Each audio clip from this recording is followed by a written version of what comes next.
grande activité à l'occasion de la célébration ce 28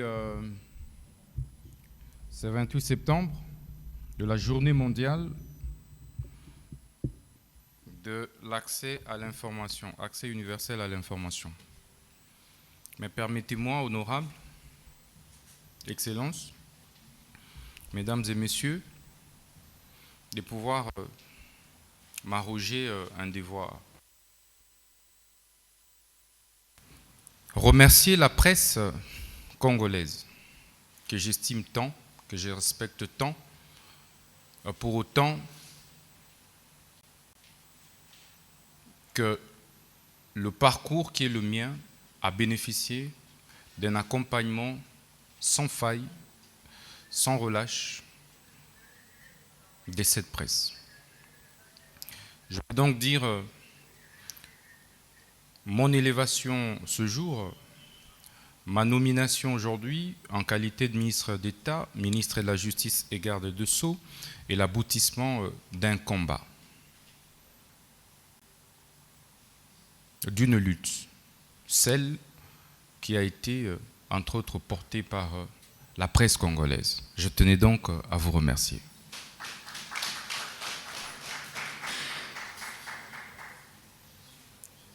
Lorsque je vois passer en Ligodi, commencer actualité.cd, nous étions en pleine lutte.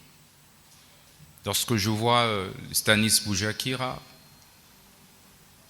lorsque je vois mon grand frère et cher aîné Kamanda Muzembe, et lorsque je vois les Jean-Henri Koumandé, lorsque je vois les Yves Bouya, les John Chingombe et bien d'autres journalistes, je me dis j'ai un profond devoir de reconnaissance et de gratitude.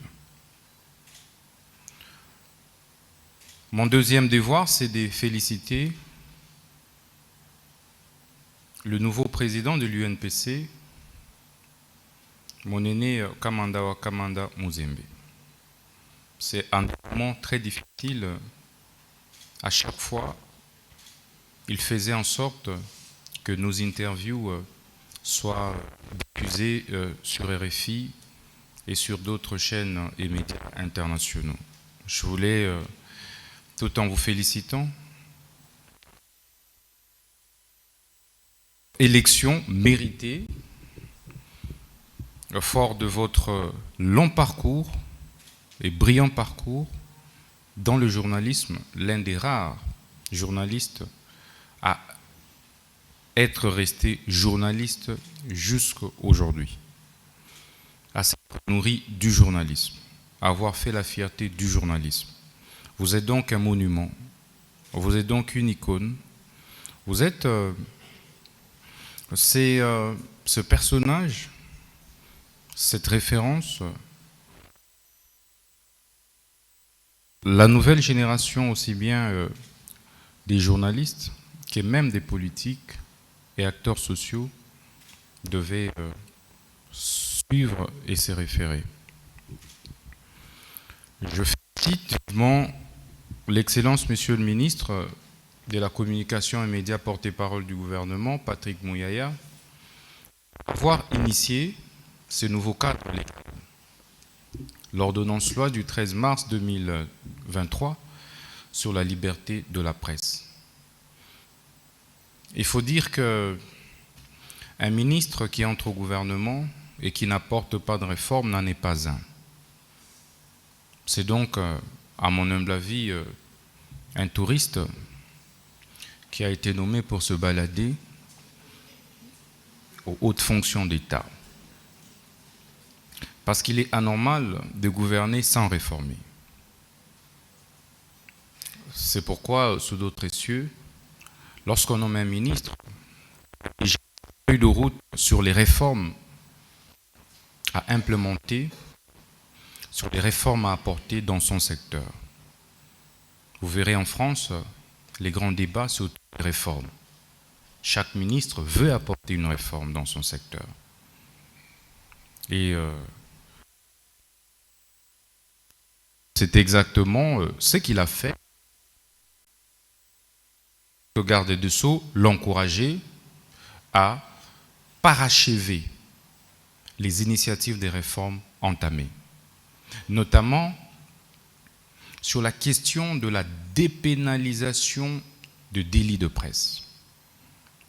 Je suis d'avis qu'il est impérieux, impératif, dans une société comme la nôtre, de pouvoir, dans une certaine mesure, dépénaliser les délits de presse, mais en même temps mettre en place des mécanismes de l'encadrement de cette dépénalisation. Que je vais soutenir lorsque le ministre de la Communication nous présentera ces nouvelles réformes. Le cadre légal, la responsabilité des journalistes, mais également la responsabilité étatique, gouvernementale, sur la question de la liberté de la presse. Et enfin, j'aborderai peut-être un mot sur ce prestigieux livre qui vient de voir le jour, cette production scientifique qui mérite en réalité d'être sérieusement ingurgitée au bien de notre société actuelle. Comme vous le savez, la Constitution de la République pose le cadre à son article 24, la liberté de la presse, liberté d'accès à l'information garantie. Au niveau international, c'est le pacte international relatif aux droits civils et politiques qui consacre également la liberté d'accès à l'information, qui est un pendant essentiel de la liberté de la presse. Et la loi du 13 mars 2023 sur la liberté de la presse. Donc aujourd'hui, la question est prise en charge sur le plan légal. Il n'y a donc pas de problème et c'est une avancée significative contrairement à d'autres États africains. Cependant, sur la question de la mise en œuvre de cette liberté de la presse, il y a lieu pour le gouvernement de la République que nous représentons dans les secteurs de la justice fasse en sorte que les journalistes ne soient pas ou ne deviennent pas des cobayes des politiques, des magistrats et des avocats. Il faudrait que nous, responsables étatiques, nous puissions faire en sorte que cette liberté soit réelle et non utopique. Et c'est pourquoi, depuis que le chef de l'État nous a nommés à ce poste, nous avons veillé à ce qu'il n'y ait aucun journaliste qui soit arrêté de manière arbitraire. Donc vous verrez qu'au cours de nos 100 premiers jours, dans le cadre de la mise en œuvre du programme d'action du gouvernement souminois, nous nous sommes évertués à protéger, à préserver ce droit fondamental, ce droit aujourd'hui inhérent aux citoyens, inhérent à l'homme, inhérent aux Congolais.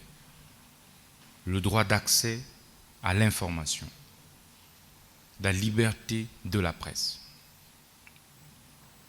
Et nous allons poursuivre dans le même sens. Toutes les fois où les journalistes ont fait l'objet de manière arbitraire, irrégulière, des poursuites, nous sommes intervenus pour empêcher que cela aboutisse. Cependant, nous nous sommes également organisés pour que ceux qui commettent des abus répondent de leurs actes, parce que la question des responsabilités pénales est une question individuelle. Et c'est pourquoi, peut-être vous avez vu que depuis hier, on a arrêté Madame Denise pour des propos qui sont allés au-delà du journalisme. Ceci me permet de déboucher sur la question de la responsabilité des journalistes sur les actes qu'ils posent. Autant le cadre légal consacre cette liberté de la presse, autant vous êtes astreint à un certain nombre de devoirs pour ne pas polluer l'environnement sociopolitique, pour ne pas contribuer négativement à l'émergence de notre société, au développement de notre société, pour ne pas contribuer à l'émergence de l'immoralité dans notre société. Parce que je suis tout à fait heureux que le nouveau cadre ait de manière claire, en tout cas défini, la problématique des professionnels des médias. Qui est un journaliste? Qui est un professionnel des médias? Qui est un journaliste professionnel? Cette confusion que vous n'arrivez pas encore à contenir, malheureusement, met en mal le gouvernement dans le cadre de la mise en œuvre de sa politique garantissant réellement la liberté de la presse. Qui est journaliste? Aujourd'hui, excusez-moi, c'est tout le monde qui ne se retrouve pas dans la société, qui pense que le journalisme est un refuge. Il prend le micro, il passe à la télé, sans aucune déontologie, et se livre aux insultes. Lorsque un acteur politique veut, par exemple, préparer sa campagne électorale, il se déguise en journaliste. Il y a donc beaucoup de moutons noirs dans vos rangs que vous devez impérativement extirper. Il y a beaucoup de brebis galeuses dans vos rangs. Et c'est ça, malheureusement, qui entache dangereusement l'image des éminents journalistes que vous êtes, d'une pertinence extraordinaire. Lorsque je vois des aînés comme Séverin Bamani, honorable Séverin, je vois honorable Christelle Voanga dans la salle, je vois bien d'autres. Mais c'est après un long parcours de journalisme, après avoir fait l'école du journalisme, ceci permettrait d'éviter de part et d'autre des abus. Il y a également ce phénomène où des désinformations. On se réveille un bon matin et nous tous, autorités publiques, nous sommes victimes de cela. Lorsque un acteur, entre guillemets, journaliste,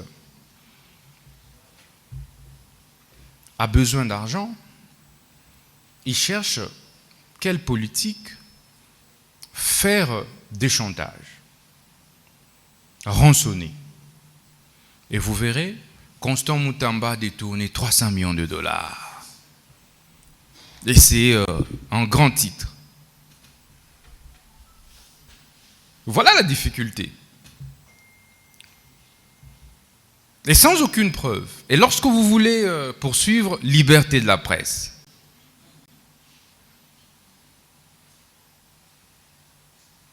j'en ai connu moi-même. Certains d'entre vous en ont été victimes. Au point où nous sommes tous, autorités publiques comme privées, en difficulté. La société en difficulté. Nous commençons à avoir peur de certains journalistes. Donc vous êtes obligés de vous en faire copain. Parce que si vous n'êtes pas son copain, vous allez vous un bon matin avec beaucoup de chantage. Mais puisque la fausse information court plus vite que la bonne, pour un acteur politique, comme vous le savez, c'est la crédibilité. Lorsqu'on aura diffusé la fausse information, il faudra prendre du temps pour pouvoir la casser. Dans la tête de ce compatriote qui se retrouve à Sekebanza, qui avait déjà lu que Patrick Mouyaya a détourné autant d'argent, il n'aura plus l'information contraire au même moment. Donc, ce compatriote aura gardé cette mauvaise information, cette désinformation sur le détournement. Voilà des questions réelles sur lesquelles je vous invite de travailler pour que nous puissions sérieusement assainir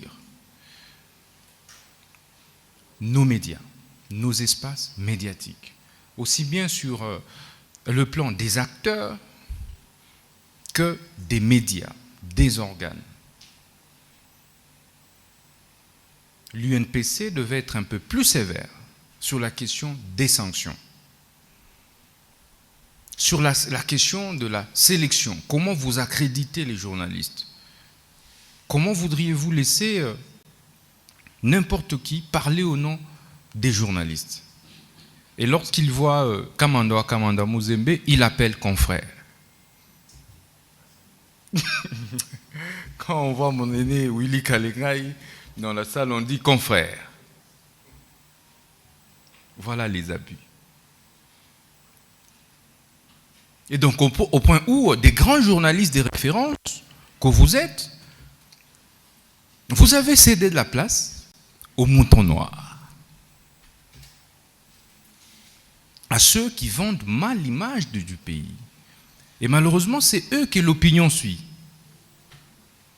Lorsque Willy Kalengai tweet, personne ne suit. Aujourd'hui. Lorsque Kamanda Muzembe tweet, personne ne suit. Parce que vous avez laissé de la place à ceux qui ne devraient pas l'être. Il est plus que temps, maintenant que vous avez le cadre légal, de pouvoir sévir, de pouvoir assainir, pour permettre au gouvernement de la République de vous protéger au mieux. Donc que chacun fasse son travail.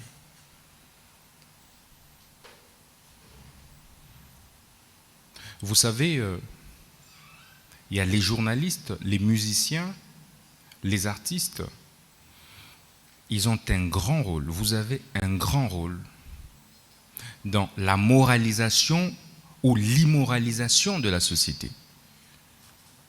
La société congolaise d'aujourd'hui est l'image de ce que les journalistes ont décidé de lui coller. C'est que les musiciens ont décidé de lui coller. C'est que les acteurs, cinéastes, artistes ont décidé de lui coller. Parce que faites le constat, vous pouvez être le meilleur ministre du monde. Si vous n'avez pas l'accompagnement des médias, vous serez le piètre des ministres. Parce que la communication est la colonne vertébrale de l'action politique. La communication est pratiquement le centre de cavité de la société, de tous les secteurs de la vie nationale. Les Européens ont compris ça, les Occidentaux ont compris, aujourd'hui les Chinois comprennent, et il n'y a que nous qui ne voulons pas investir dans la communication. Il ne faudrait plus continuer à paupériser les journalistes, parce que la presse, c'est le quatrième pouvoir. Vous savez, en tant que ministre, même bien avant, moi je consacre toujours minimum 40% de mon budget à la communication. Ça dit Moutamba, on parle de lui tout le temps, etc. Je sais l'importance de la communication. Pour moi, les journalistes est un roi. C'est comme ça que vous allez le remarquer. Moi, qui que vous soyez, lorsque vous m'appelez, lorsque vous êtes journaliste, je vous priorise. Lorsque Patient m'a contacté, j'ai arrêté toutes mes activités.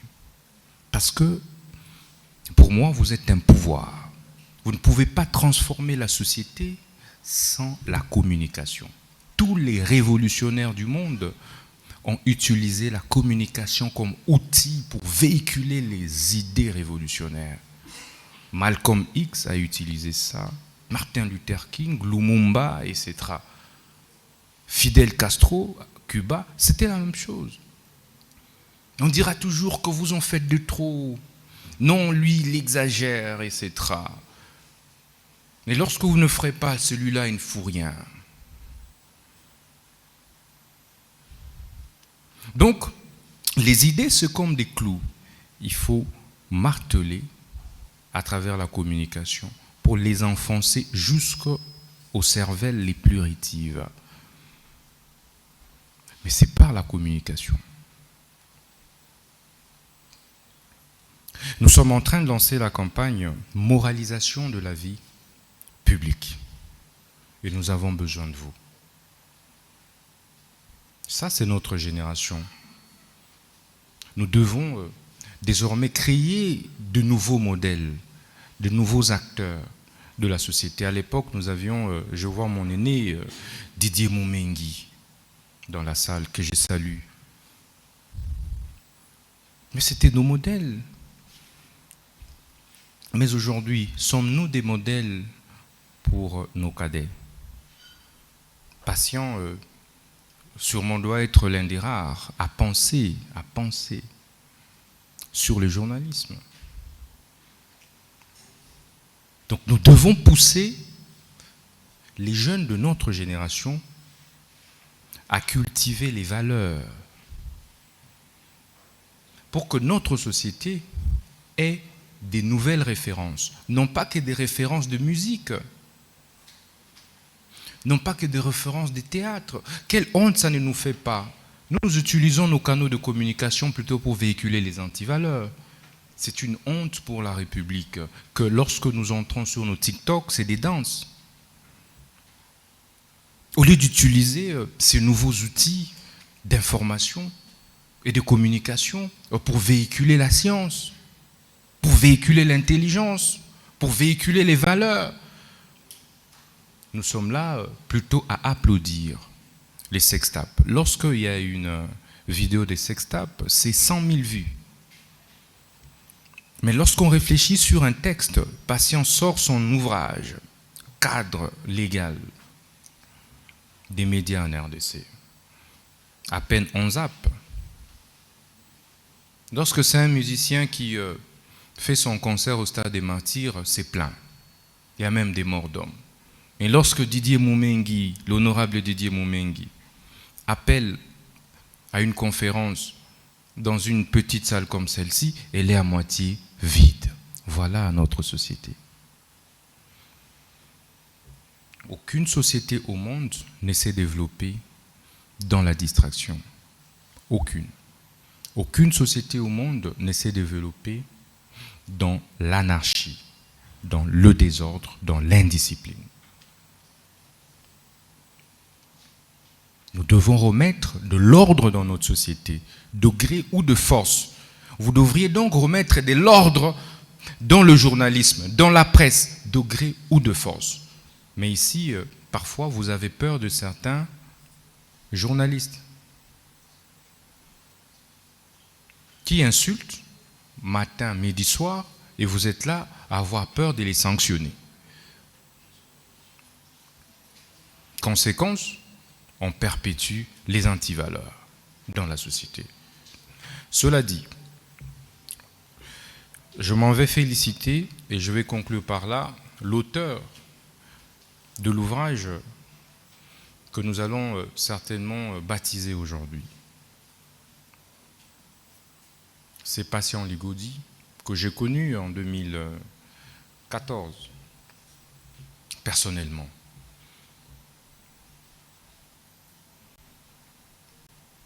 Son ouvrage vient clarifier la problématique de la nouvelle réforme sur la liberté de la presse. Son avantage, évidemment, est de pouvoir ressortir les termes clés qui, aujourd'hui, posent problème, les questions essentielles qui nous taraudent aujourd'hui. C'est notamment, comme je l'ai dit, celles liées au statut, à la définition du journaliste. c'est notamment celle au droit des réponses, reconnu à tout citoyen victime d'une désinformation, et tant d'autres questions abordées dans son ouvrage. Un ouvrage laconique, j'ai aimé son style, un ouvrage qui te permet de le parcourir en 1 heure maximum, tu le finis et tu comprends toute la loi sur la liberté de la presse. Je voudrais donc que nous puissions ensemble l'encourager par nos applaudissements.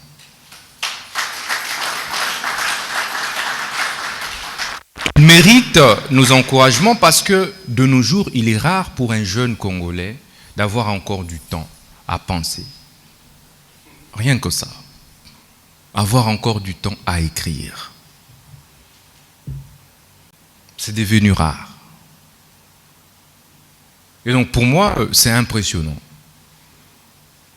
En lieu de te retrouver dans un débit de boisson, lui s'est enfermé dans son bureau, au-delà de ses charges professionnelles et familiales, pour réfléchir sur l'avenir de la presse congolaise.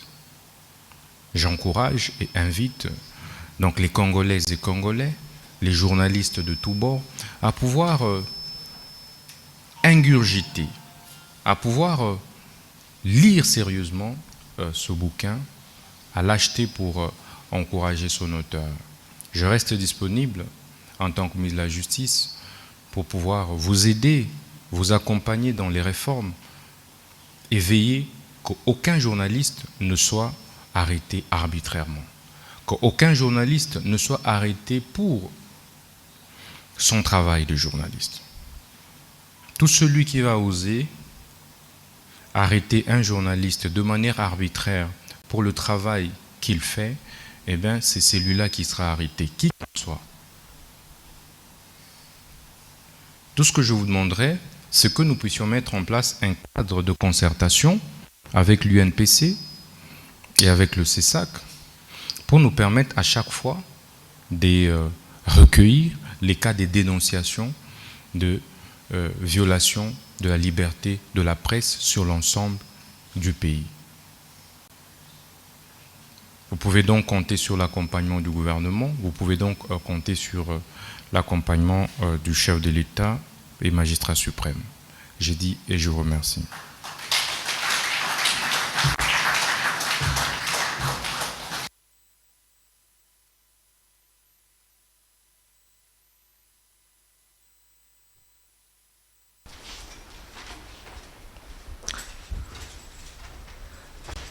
Ceci dit, nous allons passer à la deuxième partie de cette matinée.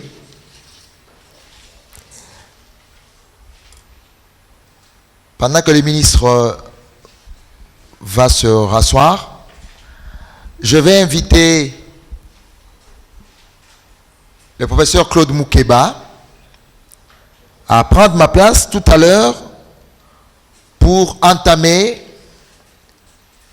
la recension de l'ouvrage Cadre légal des médias en RDC. À qui... Est-ce que vous pensez que les magistrats sont outillés aujourd'hui?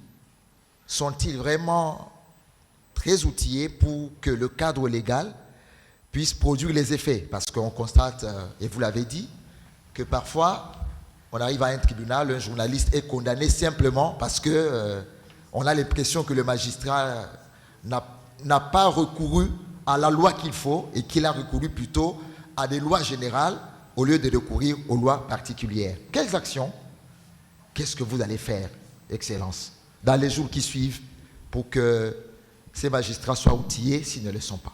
Merci. Merci beaucoup pour la question. Merci encore une fois de plus à tous les intervenants pour leurs pertinentes réponses. La problématique la plus essentielle au niveau de la magistrature, c'est la formation. Nous allons très rapidement, au-delà du cadre que nous avons trouvé nous sommes déjà en train de réfléchir sur la mise en place de l'école de la magistrature. Puisque il y a cet impératif de mise à jour sur les différents cadres légaux qui sont élaborés au niveau aussi bien de l'exécutif que du législatif. Notamment le cadre légal sur la liberté de la presse. C'est vrai que nul n'est censé ignorer la loi, mais il est du devoir du ministre de la Justice, en concertation avec le Conseil supérieur de la magistrature, d'organiser des ateliers, des capacitations des magistrats. Et c'est ce qui pose encore problème au vu du constat fait depuis que nous sommes là. Je vais vous encourager plutôt à pouvoir accompagner le ministère de la Justice à vulgariser ces nouvelles réformes du secteur des médias, du secteur du journalisme. Il faudrait que ce soit les magistrats, que ce soit les OPJ, les APJ, tous les intervenants de la justice puissent s'approprier ces réformes pour que nous soyons sur la même longueur d'onde de compréhension et d'appréhension. Et ceci éviterait beaucoup d'abus que nous observons où on a coutume à recourir plutôt aux lois générales en lieu place des lois spécifiques, lois particulières qui régissent les mondes des médias. Au-delà de ça, il y a également cette obligation qui est imposée aux différents organes de gestion des journalistes. Comme je l'ai dit, vous devriez vous éviter toute complaisance. Il n'y a que dans ce pays où pour devenir avocat, il faut avoir fait 5 ans d'études de droit à la faculté de droit, avoir passé un test d'admission, avoir passé une période de 2 ans de stage professionnel avant d'être inscrit au tableau de l'ordre. C'est tout un processus pour être appelé avocat. Et lorsque tu portes le titre, la qualité d'avocat, sans en avoir l'habilitation légale, tu es déféré devant les instances judiciaires pour usurpation de la qualité d'avocat. Mais ce qui n'est pas le cas chez vous. Chez vous, quiconque se réveille un bon matin, passe à la télé et commence à se faire appeler journaliste. Et vous l'applaudissez et vous le tolérez. D'où les abus qu'il y a sans déontologie, sans connaissance et maîtrise du cadre légal qui régit en réalité les secteurs. Donc, le premier travail, le premier effort à fournir de votre part, c'est de pouvoir assainir, nettoyer. Ce sera difficile, mais il faut y parvenir. Et quand on veut se faire une petite santé politique, vous verrez un citoyen lambda prendre le micro et devenir reporter, sans aucune notion du reportage. Commencer à divulguer même certains secrets, commencer à insulter. Et du coup, ceux de ces compatriotes qui se comportent ainsi sont confondus avec les journalistes. C'est ça le vrai problème. Et pendant ce temps, vous, organes censés redresser, sanctionner, vous observez. Cette difficulté fait malheureusement que cette anarchie puisse s'installer et que certains vrais journalistes maintenant tombent dans le coup. Mais également la dépolitisation du journalisme. Le constat est que dans notre pays, comme vous l'avez remarqué pour ce qui concerne la société civile, rares sont des journalistes réellement indépendants, comme certains aînés que je vois dans la salle, comme mon ami Thierry Kamboudi par exemple, de Top Congo, qui travaille avec toute indépendance, comme mon aîné Willy Kalengai et bien d'autres, que depuis un certain temps, vous sentez que l'analyse est objective. vous avez des journalistes pro-Mutamba, vous avez des journalistes pro-Katumbi, vous avez des journalistes pro-Fayulu, des journalistes pro-Tshisekedi, des journalistes pro... Non. Et c'est tout ça qui taraude l'image du journalisme. Et du coup, vous êtes voué à toute forme de manipulation et de chantage. Parce que, en fait, vous marchandisez votre travail. Et c'est ça qui banalise en réalité le journaliste. C'est comme ça qu'aujourd'hui, le journaliste n'est plus pris au sérieux. C'est comme ça qu'aujourd'hui, on a perdu toutes les crèmes des grands journalistes. Les références, comme je le disais dans le journalisme aujourd'hui, après nos aînés, c'est qui? C'est là la question. Donc vous allez au Parlement, vous allez au gouvernement, vous trouverez, oh non, Excellence, Bissoba journaliste, Bissoba journaliste. Vous regardez, mais sur quelle base? L'opération coupage.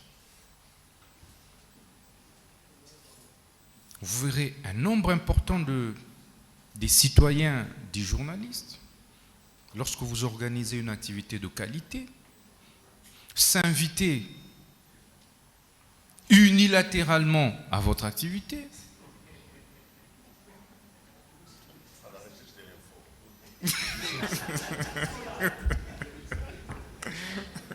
À la recherche de l'info.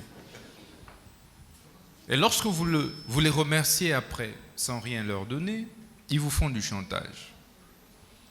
Dio, ils négligent les journalistes. Et lorsque vous leur donnez quelque chose, alors, ils ne font pas non plus le travail.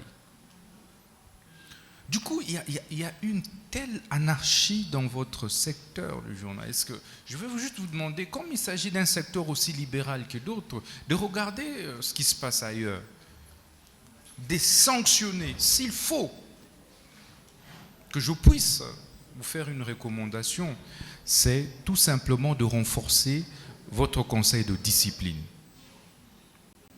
C'est en collaboration avec CESAC, identifier aussi tous les médias qui font passer de faux journalistes. Il n'y a que dans ce pays où quelqu'un peut se faire appeler journaliste sans avoir jamais fait l'école de formation journalistique. Il n'y a que dans ce pays. Et il va même s'octroyer, et c'est vous qui lui accordez même la carte de journaliste. Mais après, vous avez difficile. Ce mélange ne contribue pas à l'efficacité de l'action de journalistes et met en difficulté le gouvernement pour vous protéger. C'est comme ça que des réserves qui sont émises sur la problématique de la dépénalisation des délits de presse, en fait, ces réserves tiennent debout. Parce que la crème que vous êtes, aujourd'hui, vous êtes peu nombreuses. Vous n'êtes pas nombreux. Les vrais journalistes, vous n'êtes plus nombreux. Vous avez plutôt des kamikazes, des gens prêts à exploser pour le matériel. À quel moment un journaliste peut-il diffuser une information? À quel moment un fait peut-il être qualifié d'information diffusable? C'est une question réelle. Tenons. Tel ministre, c'est toujours flash. Tantôt c'est flash, flash, flash. Urgent, urgent. On penserait que c'est sérieux. Vous entrez dedans, vous voyez, détournement de 10 millions de dollars. Lorsque vous vous précipitez à qualifier cette désinformation d'information, et après quand on vous appelle par le concerné, vous dites oh, je ne savais pas. Pourquoi n'avez-vous pas eu le temps et la délicatesse, la prudence d'aller contre-vérifier l'information? Parce qu'il s'agit effectivement de l'honneur d'une personnalité, d'une institution. C'est là le vrai problème. Donc je voudrais que nous puissions regarder ces choses avec beaucoup de lucidité, avec beaucoup de froideur, si réellement nous voulons changer les choses dans le pays. Il faut réprimer. N'ayez pas peur de frapper. Et je pense que le président Kamanda va faire la différence. Nettoyer. Celui qui doit faire la politique, vous le laissez faire la politique. Celui qui doit faire le journalisme, vous le laissez faire le journalisme. Et vous contrôlez le travail. Lorsque vous aurez réussi à faire cela, vous verrez que toutes vos revendications seront portées automatiquement par les politiques. Et c'est cela la vérité. Et donc, nous sommes tout à fait, nous, gouvernement, par notre entremise, comme je l'ai dit, disposés à accompagner la liberté de la presse, le journaliste congolais. Mais en contrepartie, nous vous demandons de pouvoir valoriser votre travail.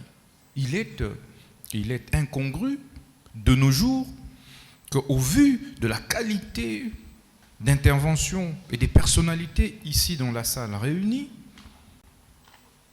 d'observer qui est un jeune qui n'a pas fait IFASIC, encore que même les écoles de journalisme auxquelles vous faites allusion, quels sont les critères pour les créer? Les écoles de journalisme. Quelqu'un qui ouvre son centre de formation à Matongé, il organise des petites formations abracadabrantesques d'un mois, et vous les laissez accorder des certificats ou des diplômes des journalismes. Qui est habilité à accorder? Donc, c'est des questions dans la pratique qui méritent d'être traitées. C'est prévu dans la loi, certes, mais qui ne sont pas appliquées. Qui doit appliquer? Ce n'est pas le gouvernement. Et du coup, on pense aujourd'hui à tort qu'être un bon journaliste, c'est être insulteur. Qu'être un bon journaliste aujourd'hui, c'est être un dénigreur. Qu'être un bon journaliste, en fait, c'est être un emmerdeur. Et tout le monde est obligé de collaborer avec vous pour s'éviter des ennuis, des désinformations. C'est cela le vrai problème. Et donc, du coup, quoi que l'on fasse comme réforme, tant que vous n'aurez pas vous-même la volonté d'assainir les secteurs, ce sera difficile. Je vais chuter par là. J'arrive au ministère de la Justice, je trouve un désordre caractérisé, où chaque magistrat faisait ce que bon lui semblait. Parce qu'il faut le dire, avant mon arrivée, les magistrats dans notre pays se croyaient au-dessus de la loi. La loi ne s'appliquait pas à eux. Eux pouvaient appliquer la loi selon plutôt leur vouloir. Je vous donne un cas où il y avait des déguerpissements par des réquisitions d'informations. C'est tous les jours que je recevais des plaintes où il y a un procureur qui a signé, il y a un magistrat qui a signé une réquisition d'informations pour désengorger, pour déguerpir. Oh. Tiens, j'invite 2-3 magistrats, 2 procureurs, je dis mais lisons la loi, mais qu'est-ce qui se passe? Vous prenez ces pouvoirs d'où? Vous le tirez d'où? Je fais très rapidement une première instruction pour dire à tous les magistrats du parquet, c'est illégal. Vous ne devriez pas vous immiscer dans les exécutions et dans les dossiers civils. Comme vous le savez, la plupart des dossiers civils dans notre société se terminent où? Au parquet. Et celui qui a un peu plus d'influence a raison. Je vais vraiment chuter par là, je m'excuse. Chers compatriotes, j'ai tapé les poings sur la table. Vous avez entendu des sanctions sévères. Ce phénomène est silly. Spoliation, la même chose. C'est chaque semaine. Oh, on a spolié. J'étais même scandalisé qu'il y ait des décisions de justice qui spolient 100 parcelles dans une commune comme Lingwala. Ça veut dire que c'est toute la commune que vous spoliez. Et vous dites que tout ça appartient à un individu. Est-ce que vous trouvez ça normal? C'est pas possible. Vous savez, je suis descendu dans plus d'un cas pour réinstaller des gens et sanctionner. Je n'ai plus reçu depuis des doléances, des plaintes sur les déguerpissements. Parce qu'on a frappé fort avec des réformes. Et enfin, c'était les saisies des comptes. C'est tous les jours les sociétés, je crois que s'il y a des sociétés ici victimes des saisies des comptes. C'est des réseaux, des mafieux. Chaque jour, ils vérifient. Non, Ligo dit avec son entreprise médiatique a un peu d'argent. On invente un procès bidon, on obtient une décision de justice, exécuteur sur minute, on saisit les comptes et on pille cet argent-là. Chaque jour, c'était comme ça. Les entreprises publiques, n'en parlons pas. C'était leur vache à lait. Chers compatriotes, j'ai tapé le poing sur la table en apportant une réforme majeure. Plus question de saisir les comptes. Vous juges, si vous rendez encore un mauvais jugement, vous êtes arrêté. Ça fait maintenant 2 mois qu'il n'y a plus du désordre, qu'il n'y a plus de saisie des comptes. Plus aucune entreprise publique ne fait l'objet de saisies de comptes. Celui qui a osé 2, 3 venir me corrompre pour entrer dans les jeux, arrêtez. Et c'est fini ça, discipliner les choses. C'était automatique au point où, moi, ministre de la Justice, je ne reçois plus des opérateurs économiques qui viennent me corrompre. Il fallait donner le temps. Et c'est ça qui doit être fait. Dans les secteurs de prison, tout ça, carcéral, la même chose. On envoyait des gens en prison pour des faits bénins, juste parce que vous êtes disputé une femme. Bien, puisque vous êtes plus fort et vous êtes ami à un magistrat, vous envoyez votre mbanda en prison. Non, il faut Oloba, l'isolo. Il faut convaincre moi aussi dans l'isolo. Et vous trouvez des cas comme ça. Vous trouvez des cas en prison où c'est un enfant de 10 ans. Vous envoyez un enfant de 8 ans en prison, chers frères, chers compatriotes. Qui d'entre nous ici, à 8 ans, surtout nous qui avons grandi à l'intérieur, n'avait jamais commis de bêtises? Qui? Nous tous, nous avons commis une bêtise. Parfois, nous nous sommes bagarrés. Nous avons blessé l'autre. On nous a blessés. Mais nous étions inconscients. Mais si l'État nous avait mis en prison à cette époque-là, est-ce que je serais aujourd'hui ministre de la Justice? Non, absolument pas. Le rôle de l'État, c'est aussi d'encadrer les plus faibles, ceux qui n'ont pas encore la capacité d'analyser de manière libre les situations. Vous savez ce que c'était une première. J'ai dit plus de transfèrements en prison sans l'accord du ministre. Ça a créé la grogne que vous avez entendue. J'ai dit, mais prouvez que c'est illégal. Paf, on sort la loi. Lisez la loi. Qui est l'autorité pénitentiaire? Au ministre de la Justice. Qui peut désengorger? Au ministre de la Justice. Et maintenant quoi? Alors, on contrôle désormais les entrées. Nous sommes dans cette salle. Imaginez qu'on ne fasse qu'entrer des gens tous les jours, sans tenir compte de la capacité de cantonnement de cette salle. N'est-ce pas qu'il y aura de morts par étouffement tous les jours, de manière naturelle? Est-ce ça préserver l'image de l'État? Non. Et lorsqu'on a tapé le poing sur la table, chers frères, on a fait 3 semaines maintenant, il n'y avait aucun transfèrement en prison. Aucun. Est-ce pour autant que l'État a disparu? Et puis, on a levé la mesure en contrôlant maintenant la situation. On a désengorgé et maintenant on contrôle la situation. Qui peut aller à Makala? Qui peut aller en prison? Ça nous permet d'améliorer les conditions carcérales, etc. et améliorer l'image du pays. Donc, c'est pour vous dire que c'est simplement avec la volonté de frapper. Et là, on n'a pas construit de nouvelles prisons. On n'a pas eu besoin d'1 million de dollars, de 2 millions de dollars. C'était une question de volonté, de fermeté. Si vous faites ça, vous verrez, il faut contenir toutes les brebis galeuses. Qui peut être appelé journaliste? Il est anormal que quelqu'un parle au nom du journalisme sans être agréé, par exemple, par l'UNPC. Il y a un problème. Et vous les laissez passer à la télé sans sanctionner et l'individu et les médias. Et donc, voilà les exemples que j'ai donnés pour tout simplement vous signifier que dans le contexte politique, social qui est le nôtre, il faut sanctionner. Il faut lutter drastiquement contre l'impunité. Il faut sanctionner et sévèrement sanctionner. Et les derniers cas, je crois que c'est la dame que vous connaissez. Personne n'a osé l'interpeller. Personne. Tout le monde avait peur.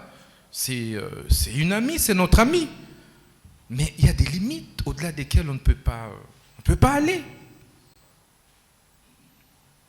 Au point de gêner la liberté des autres. La liberté du journaliste doit se limiter là où commence la liberté de l'autre.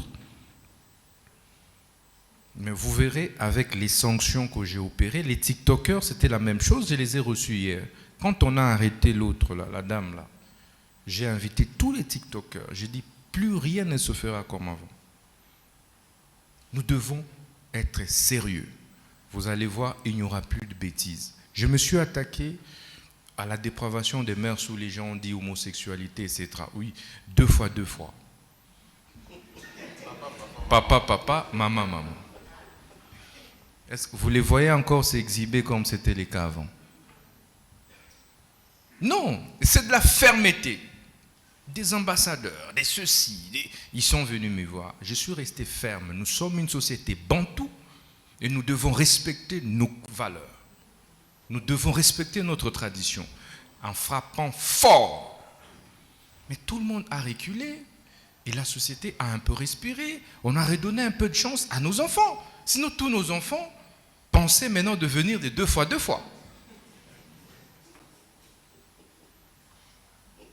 Et donc, je vous prie de pouvoir sévèrement sanctionner. C'est par là que je vais conclure mon mot. Merci. Merci, Excellence. Voilà. Alors, je vais demander à Son Excellence de venir. Honorable, joignez-vous à Son Excellence ici, y compris les panélistes, les organisateurs, Internews, KinLab et l'Arcicom, s'il vous plaît, pour la grande photo de famille. Top Congo a pris 17 exemplaires. Voilà. Okay. Vous pouvez monter. Attention.